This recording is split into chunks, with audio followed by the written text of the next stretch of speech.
Let's all put down our weapons. Have a chat. All right then. So I'm gonna just fire a couple points your way and see sort of what your answers are to them. They're probably questions you've probably been asked before. I have watched a few of your some of the podcasts you've joined before. So Yeah. I've tried to ask something that isn't too on the nose, but there probably will be some sort of pop up here and there. So if you get sick of answering the same questions, I don't sort of blame you. Yeah, I noticed there's nothing about my UK work. UK work. I had a look through your IMDb, and it has. I was looking at there's a bit of a gap between 1977 and 2009. I'm not sure if I'm looking in the wrong places. Is that obviously you've not been at work since that time? So when you worked on the special edition of A New Hope. Yeah, that was 95. 95. Yeah. I was born in 1995, so when the special edition came out for that, because that was what was aired and that's what came out physically at the time, that to me was exactly. I remember the first time I watched Star Wars was A New Hope, and it was probably about 1999. My dad called me in, and it was just being shown on just a general UK TV channel. It might have been like Channel 4 or something. And I only ever watched them in dribs and drabs. It was never until I was really on the internet that I knew that there were other versions. I never owned the original trilogy until about 2004. My parents asked me, do you want to have Star Wars on DVD for your birthday? And I was like, yeah. I was jumping up and down because I'd never actually had to have it physically. I never got to watch it on demand. I only got to catch it on TV when it was being shown. So I was at that mercy. So I watched everything out of the wrong order. I watched bits of it. So if I caught one on, it'd be like the last half an hour.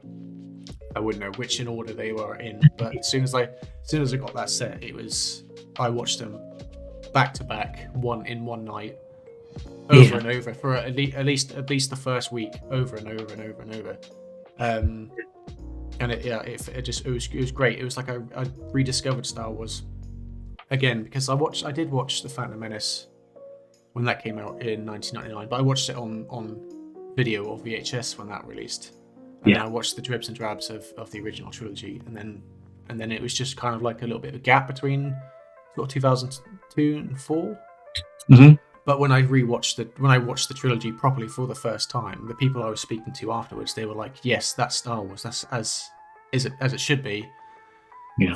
And that's what we all enjoyed as kids. And I thought that's awesome to be part of that. To actually enjoy it, like my dad would have watched them films.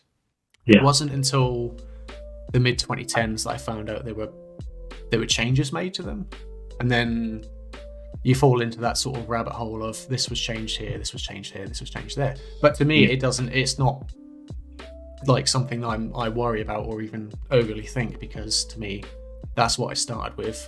That's basically what I end with. So going back to 1995, that's how did that opportunity come about? Was it something you actively looked for, or were you kind of like selected for the role? But while I was working on Casper, I got the opportunity to dress up in the suit for a summit at Skywalker Ranch, a promotional summit. And the reason I got given that opportunity is because the guy organizing it, Don Bees, who ended up in the suit for Return of the Jedi Special Edition, but Don Bees knew that I was a huge Boba Fett fan. My ILM desk was a shrine to Boba Fett, basically. So he called me and gave me my first opportunity just to wear the suit. And I didn't know if I was going to wear a suit or the suit, one of the original suits, but it turned out it was one of the original ones. And I did a 4-hour summit where I had to walk around. They recreated the Star Wars Cantina on one of the sound stages at Skywalker Sound. And my job was to wear the suit for 4 hours and just pretend to be Boba Fett walking around this cantina bar. So I was in heaven. That was as a Boba Fett fan, that was the biggest thrill, much more than the blue screen shoot in some ways, just because the realism of it. I was in the Mos Eisley Cantina, there were people there, the guests that were at tables and at the bar and drinking actual drinks. There were all the aliens, there were other characters all in costume, all playing the part. So it was almost like a VR experience, except it was all real and tangible, bumping into the tables. So that kind of answers like two questions in one, because I was going to ask, were you a Boba Fett fan before the opportunity came your way? Yeah, I saw that was right at the end of the list of questions. Yeah, I was a Boba Fett fan before Empire Strikes Back came out. I was a Boba Fett fan when they had a mail offer for the action figure, like a preview action figure. And I was a huge Clint Eastwood fan, like Man with No Name. So when I loved Clint Eastwood, I loved spaghetti westerns in general, and I loved Star Wars. And when I saw this character bio, it was like they took everything from Star Wars that I loved, everything from Clint Eastwood, and made a character that was a hybrid of the two. So I fell in love with the character probably 1979, that probably was. It was probably a year before the movie came out. So that's how long I've been a Boba Fett fan. And as I just said, because everyone at ILM knew I was the Boba Fett guy. And back then, it wasn't. Maybe it's just because we have social media now, but it wasn't as obvious that he was as popular as it is now. Okay, so you could kind of keep it to yourself, like kind of like a personal pick of the bunch of characters. Well, everyone loved Star Wars, but they would, say, recognize me as being the one that picked that one character out of the franchise. Yeah, and I knew he was popular because of the action figure being very popular. I knew he was popular because George killed him off in the next movie because he was more popular than Luke Skywalker at the end of Empire.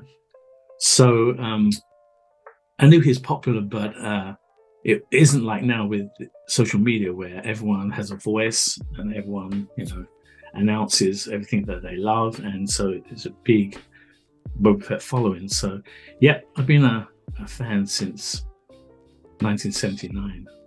Oh yeah, have you kept up with the more recent sort of Boba Fett stuff, even with the social media that tells everyone everything about the character? Now you couldn't. In a like a facet of the fandom, there's always something that ties back to those original characters. Boba Fett, for example, the Mandalorian is definitely, with no Boba Fett, there's no Mando. Exactly. Yeah. Have you kept up with the Book of Boba Fett? Have you watched that through? Yeah, obviously, I was glued because I was just one of the biggest thrills in recent years was episode 6 of season 2 Mandalorian when he turns up, and you see Slave One. Mm-hmm. For me, I was elated. I was elated that finally, because at conventions, the two most asked questions I get is how cool was it to wear the suit, and did Boba Fett survive the Sarlacc? So now I can say definitively yes. Yeah, that's what everyone was looking at. It was the constant question, the Boba Fett question: is he alive? Is he not? Yeah. I know there's books, there's comics, there's all kinds of other media that's from the expanded universe that says yes, he's fine. That's what I always personally believe. I feel like he went out too poorly, and I thought, no, there's more this character can give. There's more he can show off. And people will say, oh, the stuff before that point. You can read books that come out, and they are about his adventures and all that stuff that's pre-Return of the Jedi. Yeah. As much as I loved all that, I was like, no, he's got somewhere to go, and I really want to know where he goes.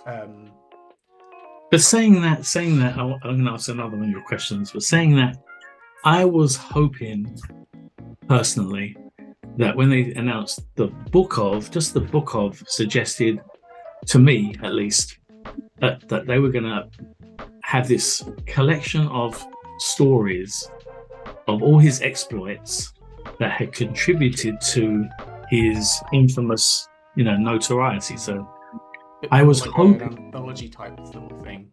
I was hoping for, all the things that he'd done cleverly, like Mando did in episode 6 of season 1 when he's aboard that prison ship, and he gets imprisoned by the guy, the Twi'lek, and then By the end of it, it's Twi'lek in the prison cell, and he's got away.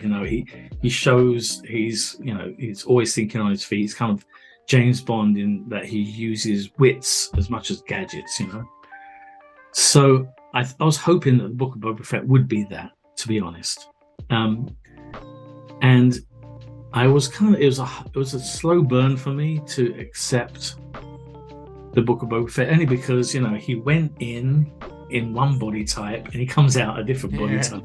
Yeah, I did notice. Even the actor himself has he's seen all the comments and the made on him, and bless him, he's actually tried to work on it as well. It's he's seen that people have called him Boba Fett, and that kind of made me like seeing those in comments. You get a giggle out of it, but then seeing him react to it, but it's nasty as well. I really don't like. I hate the fact that everyone is so courageous in saying what they think when they would not say the same things face to face with somebody. No, definitely not. And I'd hate to think if that ever happened because he's a great actor. He's a fantastic actor. I love his voice. Another quick sneaky question: Temuera Morrison, do you feel like his voice is Boba Fett's voice for you, or would you sort of go back to Jason Wingreen? I was Jason Wingreen. Yeah. I kind of understand why they did it, because George did like to associate different earthly accents with different species. He kind of had that be the thing that makes them more diverse. But in doing that, you kind of have to be careful. You don't want to stereotype a race of, a race on Earth with an alien and kind of, demean them in any way. It's a fine line. You've got to be careful. But I was glad that they did choose Temuera, because for the longest time before season 2 of The Mandalorian, my really good friend Daniel Logan, he was forever campaigning to be the face of Boba Fett. And I said to him, as much as I would love to support you on this, it doesn't make sense to me.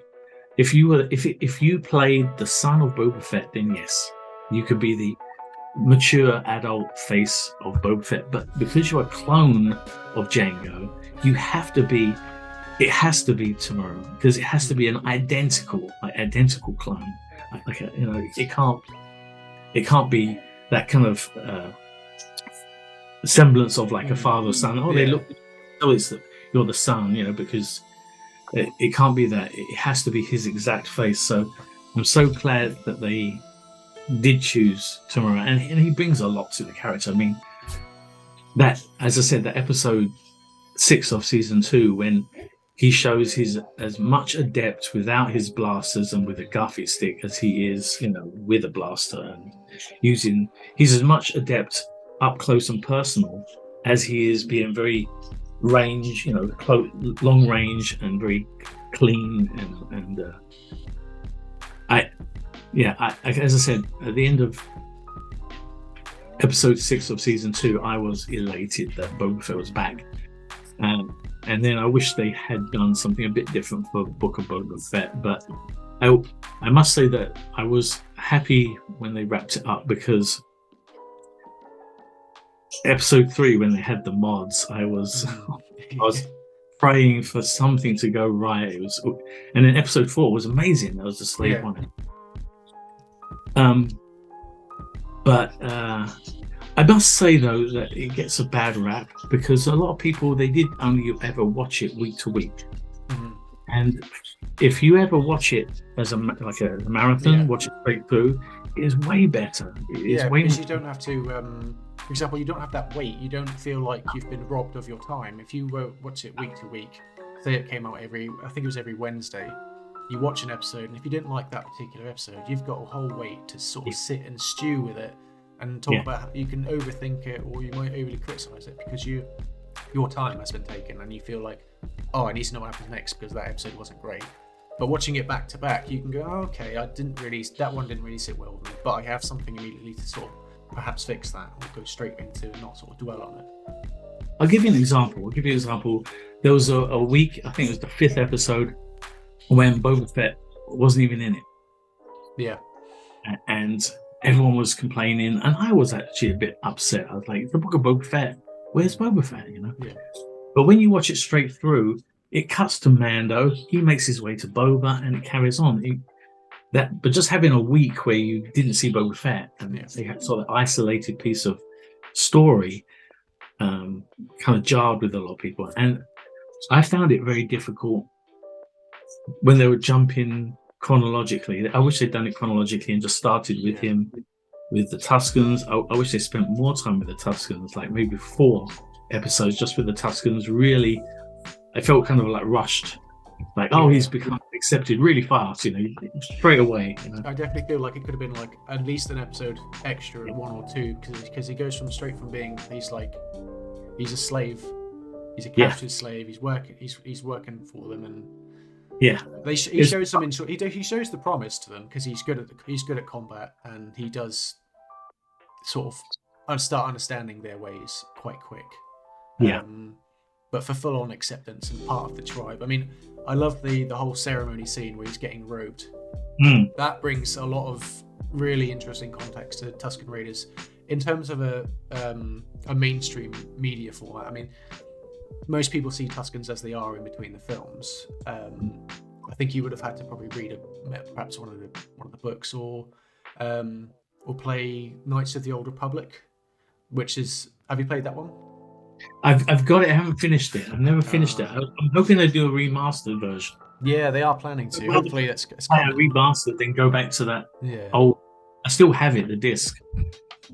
But my beef mainly was the jump in timeline, because you jump in between him escaping the Sarlacc and him kind of like, you know, what he would becoming the Daimyo.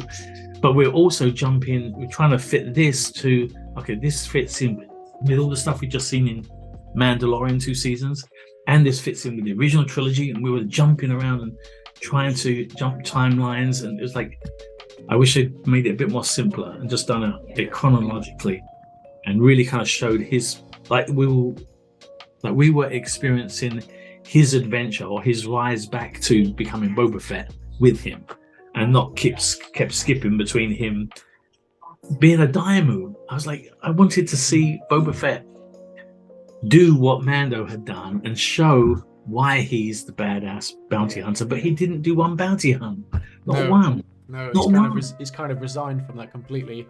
I think it would have been cool if we got flashbacks to pre-Return of the Jedi, maybe even Empire Strikes Back sort of time.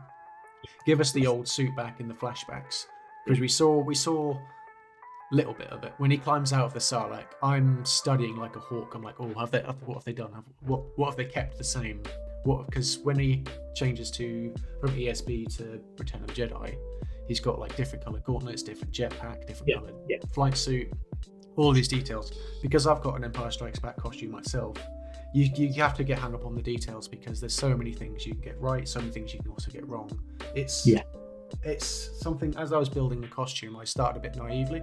I didn't realize how many parts there were until I was like, oh no, okay, I need to buy more, I need this. This isn't right, the cape isn't right, I need to get the Wookiee scalps that hang on his side. Yeah. The blast has to be right, the colours.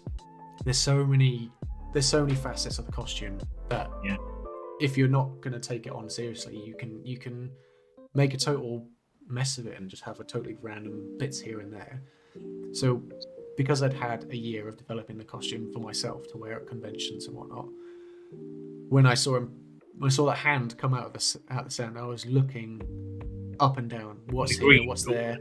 That's it. Yeah. I noticed tiny little things, like the helmet actually looks quite small on his head.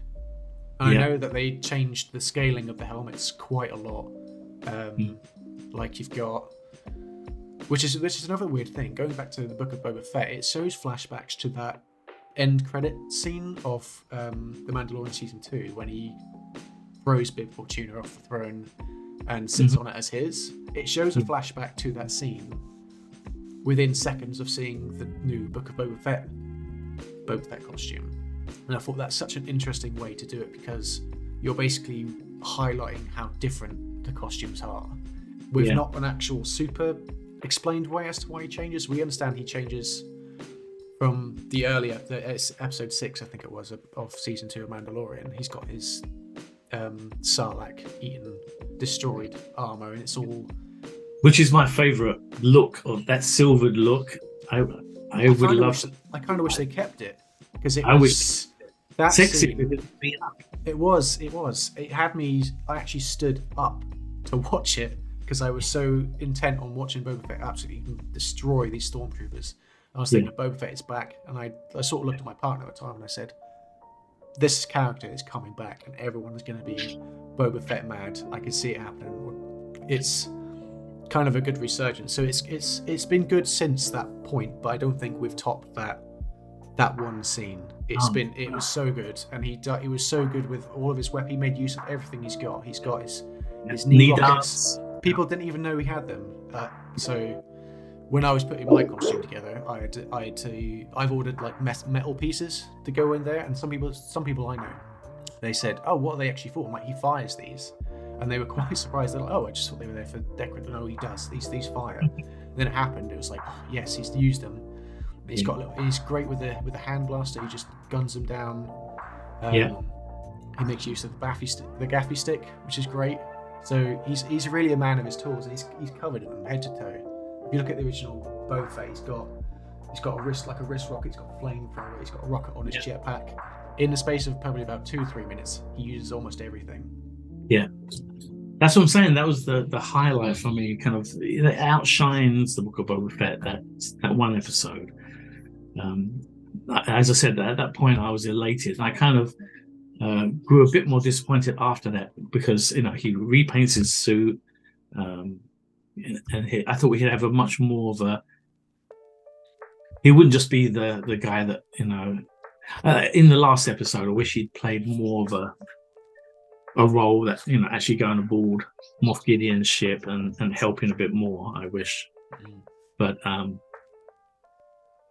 just glad that he's back. I'm just glad that there's more Boba Fett. And yes, I think one of your questions was what's your favorite suit, and is that the Empire one?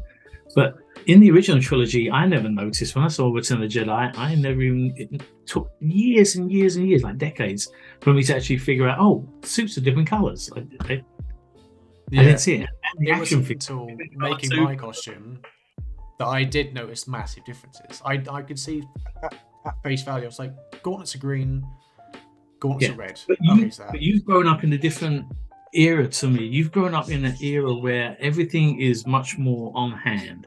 We have the internet on our phones.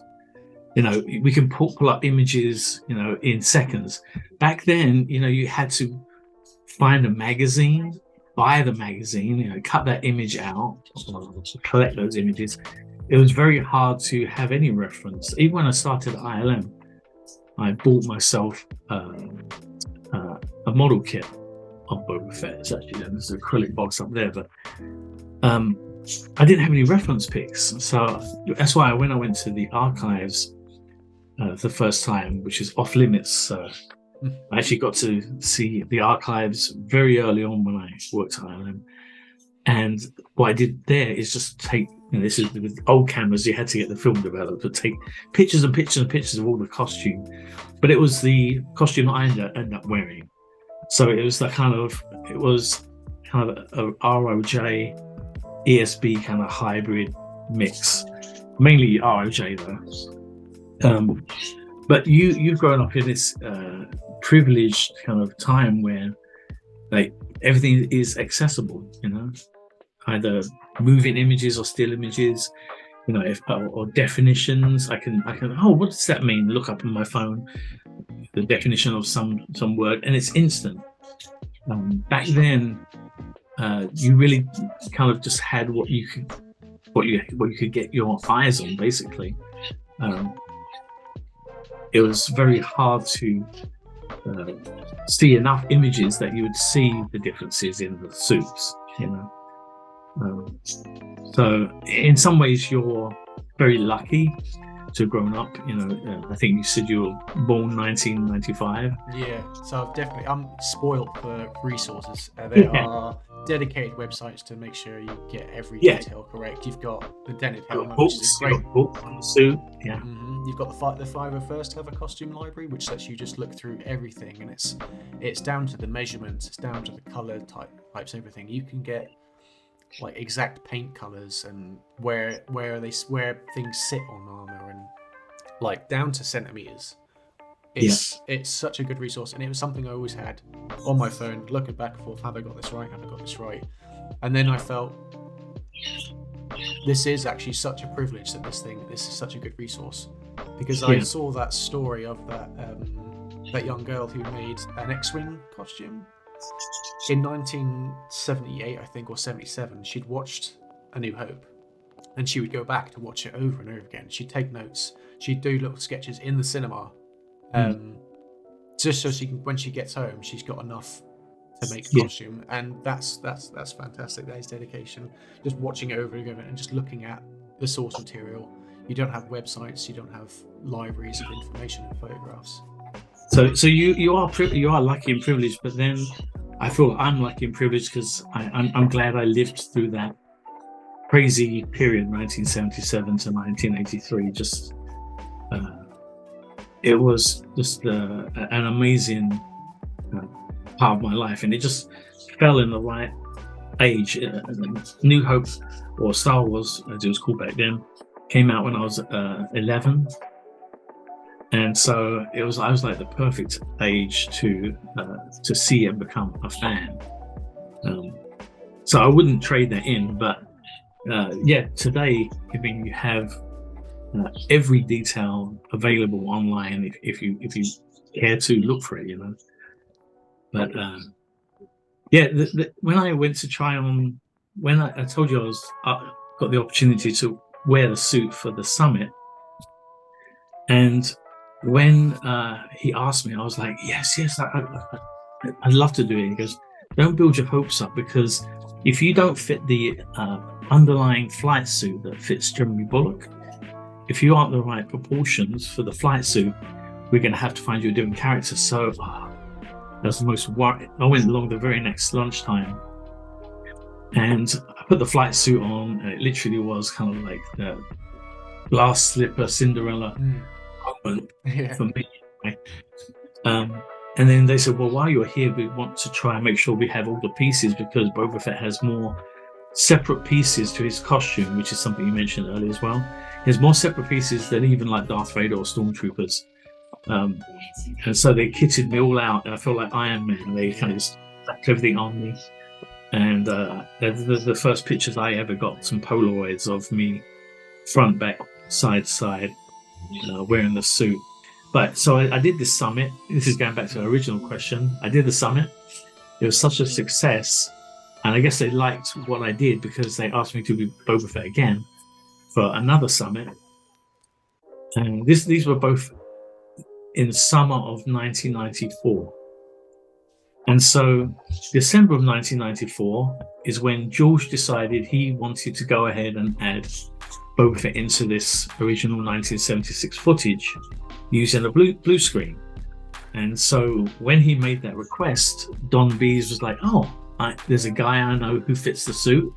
He's comfortable in it. He spent probably 10 to 12 hours in it already, just walking around. He's the guy. So I became like the guy who fit the suit at that point. So that's how I ended up in the blue screen shoot. So I'm doing these summits and having a blast pretending to be Boba Fett. It's good fun. It's definitely good fun. First time I wore mine, I was again spoilt with such good resources, like watching the films over and over again, watching videos back to front. I was thinking, if I'm going to wear this suit, I need to act the part. And he's not a man of many words. Thankfully, my voice isn't a problem. I don't have to talk too much. However, his walk was something I was trying to pay quite a lot of attention to, and he has a very particular walk. Like, for example, my favorite Boba Fett scene, or little sort of bit that you can watch, is, I don't see too many people talk about it, but I think it's such a cool little moment. It's Empire Strikes Back, and it's when are you going to say peering around the corner when he's been pushed along? That's it. And he just sort of, blink and you miss it. Boba Fett knows he's there. He does Yeah. a little head turn, and then he just carries on as if nothing happens. That's my favorite moment. So I thought I need to make that thing. I need to do more of that. So what happened is when I wore my costume, the last time I wore it for a local Comic-Con, Mhm. and people would, thankfully, people can't see your eyes. They can't see what you're looking directly at. So people would walk past me, and I would just do the subtlest of head turn, just in their direction, and then look straight back where I was going. And it works because I can see their reactions. They sort of like, oh wow, look at that. Yeah, the And nod. I just, they can't see under the helmet, thank God, because I'm grinning like an idiot. I'm loving it. So it's one of the things I feel like, thankfully, the costume, not only, I'm quite proud of how it looks. It looks, it's still got loads of work to do, but sort of getting into that persona is the funnest part. Because it's disappointing. People running up to me, they want photographs, they think it's great, and I'm thinking, yes, I'm doing it. Yeah, I found the same thing. Just putting that suit on, you just cannot help but become the character. And I actually studied that walk for the section you just mentioned, when he's walking past. That was the walk I studied for the walk on the first shot. I tried to make sure I got that walk exactly the same as Jeremy in that scene. And like I said, wearing the suit for 10 to 12 hours already, so I was comfortable in it. And when I went to the blue screen shoot and I was holding my Blastech EE3, and then the director, it wasn't George. George said he might direct it, and I was really hoping he would direct it. Yeah. It was Steve Williams, who is a god himself. I don't know if you're familiar with Steve Williams, but he's the guy that animated the original T-Rex in Jurassic Park, the water tentacle in the abyss. He did the Terminator 2 walking out of the flames. He amazing. He did Jabba as well in New Hope Special Edition. He directed the blue screen shoot, and he said, "Can you hold the blaster more crank it around to your left?" So okay, like that. More. I was like this. Yeah. Now walk like you did before. So I was thinking, oh, this must look terrible. Terrible. But I watch it and it's like, that looks really good. Yeah, you got to trust the process. You have to. But saying that as well, when he said, the direction was, before you leave, just give a scan to Docking Bay 94 before you leave. So I did a scan. Like you said, I can't see the eyes. I'm looking over there, but the T-visor lines straight up to the camera.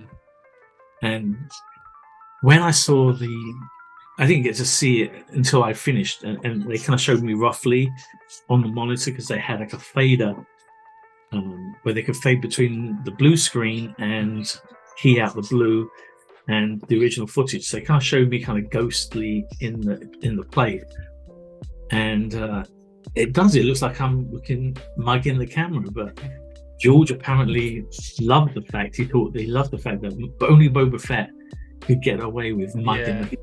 Definitely, it's such a distinct stare, and it's kind of like I've seen people interpret as like it's almost like a wink, like I wasn't here before, but I'm here now. I'm here now. But the honest truth is exactly what you said about the eyes.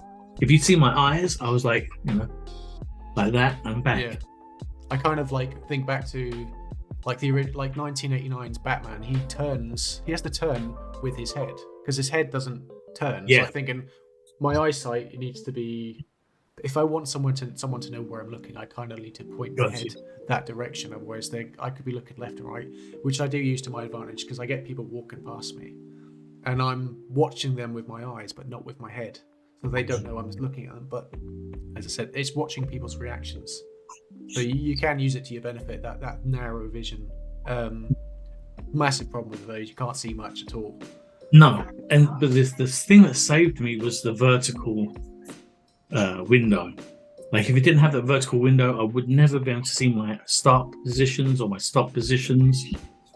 In the last shot, I had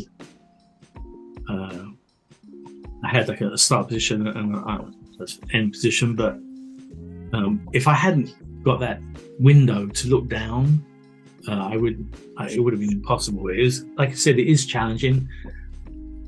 As you know, wearing the costume, if you ever wear it and it's cold, it steams up bad. Oh yeah, definitely. So this was a December morning in San Francisco.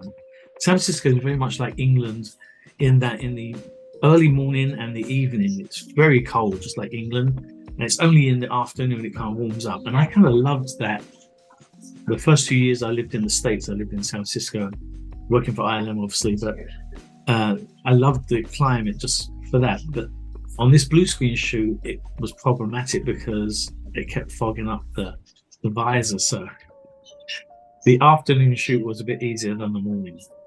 Not much, because it was chilly, but yeah. I did notice the heat. Thank goodness it wasn't too bad a temperature, because the heat was all kept in. So I was thinking if it was a hot day, I'm gonna melt. I'm gonna feel it. Especially with flight, you got flight suit, you've got your flak jacket, and then everything else all around it. You know, it keeps the heat in, especially the helmet. It's a massive heat trap. We didn't actually touch on the special editions. I just wanted to say that there's two views to the special editions. There's the view that the people that watch the original have, and there's the view that people like yourself that grew up with the special editions. So there's two camps. I think I'd just like to say that I don't agree with everything they did with the special editions. I didn't have any knowledge about the Greedo change. I thought it was a rumor until I actually saw the premiere. I really wish he hadn't touched that Greedo scene, to be honest. I really thought that after we had tried, or Steve Williams had tried doing a CG version of Jabba, and it obviously wasn't working, and I really wish they'd either thought to maybe resurrect the puppet somehow, or as an alternate, kind of dub his lines so that you could keep this original guy and just say that instead of him being Jabba, he was sent by Jabba.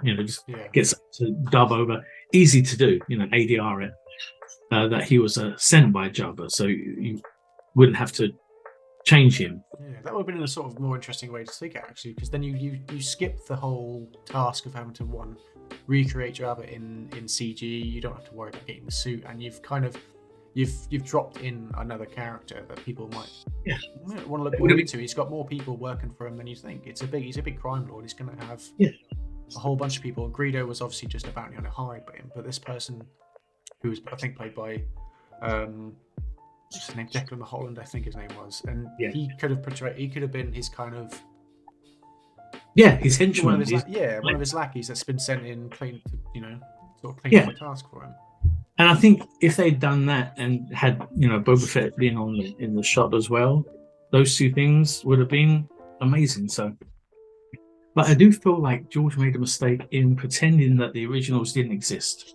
I think he offended a lot of people and hurt a lot of people by saying the original versions no longer exist. They're unavailable. If I was George, I would have had two versions and just made twice the money. Yeah, I mean, I think that's probably where most people get annoyed, is the fact that it's the dictation of which version we get and which versions we don't. Yeah. My favorite film of all time is 1982 Blade Runner. That's my favorite film, and I have a box set that has probably about 3 or 4 different versions of the same film that I can watch at my leisure. Any particular version. It actually, in my opinion, the newest one is the best one. Having that freedom of choice, I can't help but have respect for the people who made it, because you can watch it as it was in the theatre, or you can watch it as it was when it was on DVD, or you can watch it as it was in 2007, which is a great option of choice. And I think that's what people are mainly campaigning for, is just give us all the versions. It wouldn't be too hard to implement, I don't think, on modern platforms. Just which version do you want to watch? This one. I'll watch the theatrical. He could do it today if he wants to, But I think that gave a lot of bad feeling towards, the special editions, in that they were enforced upon people. And so I do get some hate, especially on social media. You get hate. I try and block all the people that are negative. I try and keep my social media all positive. and quick to get rid of the people that aren't. But if anyone has the right to say, you know what, those pink flames when the Y-wings exploded in the trench because they had to use the blue screen, it sucked out some of the color from the fire, and made them pink. That's a legitimate pet peeve of George that he wants fixed. Yeah. You know, he wanted Mos Eisley to be more alien. But the main reason, I'll tell you this, the main reason for A New Hope Special Edition, and this is from George's mouth, he was worried when he pitched everything to us, he was worried that he was going to release these prequels and they're going to use the most modern special effects available. So you're going to have Phantom Menace, you know, Attack of the Clones, even better, Revenge of the Sith, even better, and then optical effects for New Hope. So he wanted to bump up New Hope so that it wasn't that big drop. But at the time, there was no mention of Empire Special Edition. There was no mention of Return of the Jedi Special Edition. Had there been mention of those two, I probably would never have left ILM. I wasn't keen to work on the prequels. And I did get some nice offers from Disney. And so I went to ILM first and I said, if you can match what Disney are offering, I'd gladly stay. And they're like, no, we don't match that. So I left. But had they been that, you know, Empire Special Edition and Return of the Jedi Special Edition, I probably wouldn't have left, and I probably would have, no doubt, would have been in Return of the Jedi Special Edition as Boba as well. Yeah. Oh, that would have been great, because that probably would have meant more Boba Fett, which to me is a good thing. I like seeing more of him, and that would have brought. It's curious to see, because it makes me now think, not knowing that there might have been a chance that they had some more scenes. I feel like if he was needed anywhere, it was probably more Empire Strikes Back, because again, he's mysterious and he kind of just appears. For a lot of people, I've heard that was there was a lot of build up, because you had all the promotional material, you had the figures, you had for example, they held a parade where the character was first shown in his costume. So there probably was a lot of sort of hearsay as to what the character's going to be, and then they just show him, here he is on a bridge on a Star Destroyer, and that was his first little scene. I was thinking, like, maybe there could be, if there was some extra scenes added, maybe just tiny bits here and there, maybe a dialogue between him and Vader, or because once you see him load up Han Solo onto that Slave One, that's it. You don't. That's him. He takes off and he's gone. Yeah. Maybe kind of tiny little seconds here and there. Just give us something a little bit more of him. But if you go back to 1980, if I go back to 1980, when Empire came out and we saw Boba, I was expecting Return of the Jedi was going to have Boba in the whole movie, you know, and I couldn't wait for Return of the Jedi. And when the movie started and he fell in the Sarlacc, I was okay. Well, he's going to come out. He's got a jetpack. He has to escape. He's got a jetpack. And when he didn't, that point on for Return of the Jedi, on the original, the very first time I saw it, I was crushed. Yeah. Even though I loved the movie, and I came out of the movie loving it, it didn't have the same impact as Empire did, because they killed off my character. You know? Yeah. I was expecting to see exactly what you said about seeing more of him in Empire. I thought we was going to get all of that in Return of the Jedi. That he was going to be probably, you know, if he did die, he'd probably be one of the last ones to die at the end of the movie. Like, you know, when you look at for example, the games that were coming out around that time on PC, for example, you had Shadows of the Empire. I get the feeling how they handled Boba Fett's character in that kind of felt like maybe they had the same sort of point of view. They wanted more of him, and we obviously can't have him post Return of the Jedi, because I think canonically he was dead at this point. That was him gone. So let's give more of him as he was alive. So we had I'm not sure if you played Shadows. Have you played Shadows of the Empire? Yeah. So you had all those scenes where the main character is chasing him down because they want to get Han Solo back. They want to find it. So they're hunting him down, and you have this big show off with, like, face off with him. And I thought, that sounds like a fan who was annoyed about the death. Yeah. And they want, no, we need more. You can't just kill him off like that and give us like a couple minutes of him in the beginning. He needs to show up as a genuinely like proper antagonist, and he's a proper force to be reckoned with. So yeah, I'm glad we still have lots of that to look back to, because no matter what you say about any sort of new Boba Fett media, you've always got lots of stuff to look back to. yeah. I can't get enough of Boba Fett. So any Boba Fett, even Book of Boba Fett, I just eat that stuff up. I just love that image of the character. And I if anything, I kept getting annoyed whenever in Book of Boba Fett he'd go into a bar. First time he's in Mos Espa, I think it's Mos Espa, right? Yeah, that's it. He goes into the bar. You know, it could be any amount of danger in that bar. You know, we've seen that the bars on Tatooine are shifty places. Right? He walks into the bar, takes the helmet off. Like, what? Yeah. What are you doing? What are you doing? Takes the helmet off and gives it to someone to It was clean. like the perfect opportunity to have that sort of cowboy scene, entering a bar, everyone stops drinking, everyone turns towards the face. Which was episode 1 of the first Mandalorian. So, like you said, Mando was kind of the substitute for Boba Fett, and I wish Mandalorian storyline was Boba Fett, to be honest. But I do love Mando as a character, and I love the way they partnered up at the end.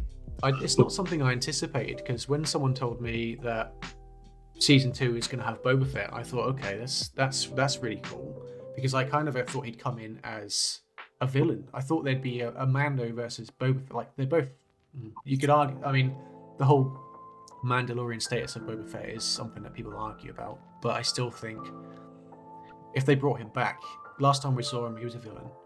Maybe we're gonna see him as a villain again. Maybe there's gonna be some sort of clash of sort of ideologies. Maybe, obviously, we know Grogu is an asset to the remnants of the Empire. There's gonna be a bounty on him. There's gonna be someone perhaps back in force, ready to take a job, and he's gonna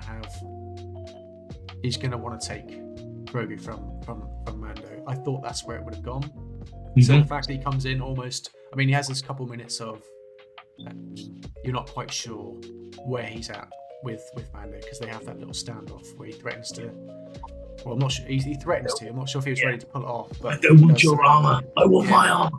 That's it. I thought, where's this going to go? Maybe we're going to have Mando versus Boba. Boba's he's going to collect him. He's going to give him to Moff Gideon, and we're going to get some more of that. But no, it was.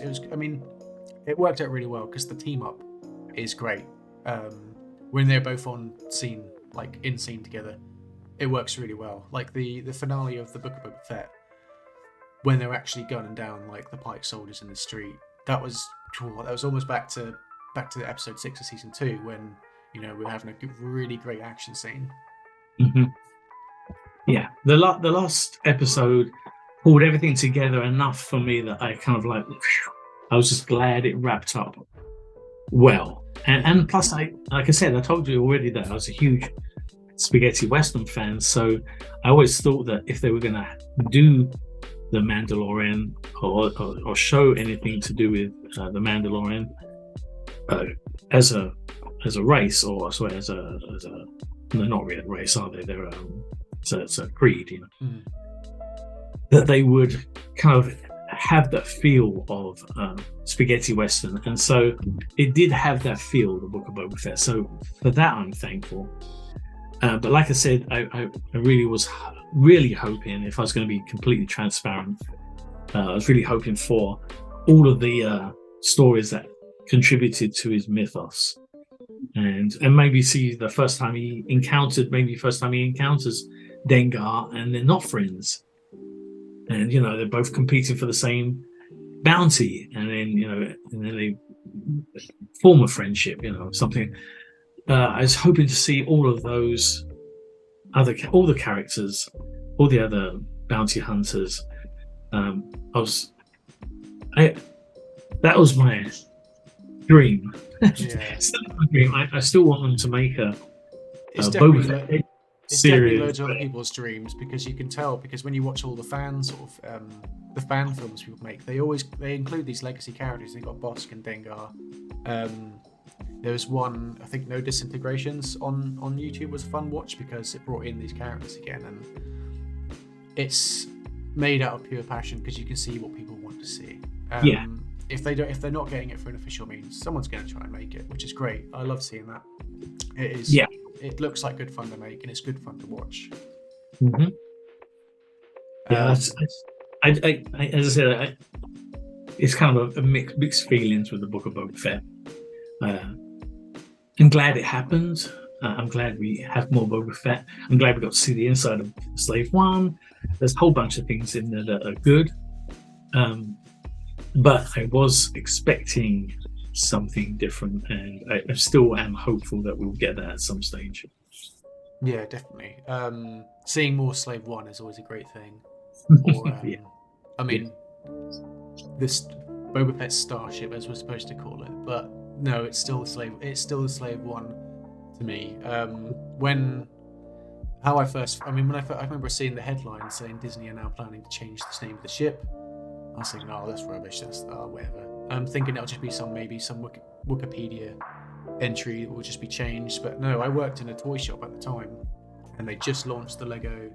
They said there was a new Lego Slave One coming out, and then the actual thing hit the store. It came in stock, and I was like, oh no, here it is, and it says Boba Fett Starship. Oh, so goofy. But I'll look over it if it's just a toy thing. Yeah. But no, then I found out, no, it is definitely, their name is here to stay. And then they sort of doubled back a tiny bit. They kind of gave a little bit of leeway. They said it's going to be referred to as the Fire Spray. Which is the class, yeah. Yeah, which is the class of ship. So I kind of understand that point of view. But I'd rather that, you know. But for me, it was why are you associating Slave One with like slavery on our planet? For one thing, it's not even our planet. It's not even our solar system. Yep. It's not even our galaxy. Galaxy far, far away. And why are we associating it with anything to do with us? Not only that, would George Lucas be willing, or Disney even, would they be willing to go back and say, go to the Phantom Menace? Every time they mention the word slave, are they going to redub that? Because Anakin was a slave. His mother was a slave. That's cemented in his lore. That is his history. But that's a slave. If you there's two types of people on this planet. They're the people that know Star Wars and people that don't know Star Wars. Yeah. Agreed? 100%. Right. You ask the people that know Star Wars, what's Slave One? No, two, it's Boba Fett spaceship. You ask the people that don't know Star Wars, what's Slave One? That one will be like, I know what slave is. Slave One? I don't know. What's that? What's Slave One? It's totally it's context. It's an important context. That name is like, okay, Mark. Is it like Mark One of something, or a version of something, a variant of something? There's more to it than just that first word. The one takes it away from the word slave. The one added to it makes it something completely different. And for Disney to just they're making an issue where there was none. Yeah, because I'd never heard it. I mean, outside of like a robot chicken gag, I'd never heard anyone bring it up as a negative thing. It wasn't something that I had people go, "Oh, that's a bit of an awful name." No, it was cool. It was a cool name because it was wow, there's something to be It's something to be like. You've got to reckon with this ship. The ship is here, and it's a mean looking ship because it looks at you. It doesn't just fly sort of streamlined. It's upward facing. It's almost like if you had that ship flying towards you, it's coming for you. It's looking. It's staring at you as it is. Like when in Mandalorian season 2, when it at the very finale, when you see it and it sort of hovers in front of the Lambda class shuttle, it kind of just sort of hovers upwards, and it just goes, "I'm here. I'm in your way," and it's such a cool thing. And having a name like that to match it, I mean, Fire Spray sounds cool. When I think of Fire Spray, I think, okay, maybe that's how how it fires, and it does kind of shoot quite rapidly, quite fast, but not something I would have put down on it. And I played a game, Star Wars Bounty Hunter. Have you played that? Yeah. So that gives you awesome context on how he gets, like, how that ship becomes his, because it starts off as a prison vessel. So that immediately explains how he can take prisoners, how he can keep people aboard. /slaves. So exactly, and they were slaves. They were all like it was an asteroid prison, Yeah. Everyone on there was mining away, and they were prisoners, they were slaves. So when Django takes it for his own, he names it then and there. He goes Slave One. It's the only one of its kind because he bombed them all. He just on his way out, he was like, no, this is the last one. I'm taking them all out. And he does, and it just feels like you're stripping a very crucial piece of information away from it just by naming it a generic term. Yeah, Slave One is befitting of Boba Fett's character, and that's the bottom line. But the cool thing about working at ILM, this is the old ILM because they moved to the Presidio near downtown San Francisco, but the old building in San Rafael has these street lamps which were the inspiration for Slave One. So just seeing those street lamps with that kind of the belt, the kind of the display there, it was just amazing just to see that. Being a Boba Fett fan, Yeah, I was always distracted by those street lamps. yeah. Oh, it's Slave One, it's Slave Yeah. One. I mean, I drive my fiance mad with it. I'm always talking about it. I've just today, she finally gave me the nod, the go ahead. Okay, you can order it. I went and bought the UCS retired Lego set of the Slave One. I've looked at it for ages. I need it. I wanted it. And finally she's gone, okay, go get it. And I have, and it's coming soon. So I absolutely can't wait to Nice. get that. She did get me the Boba Fett Starship because I thought, I'll never have the big one. I'll never have the big one.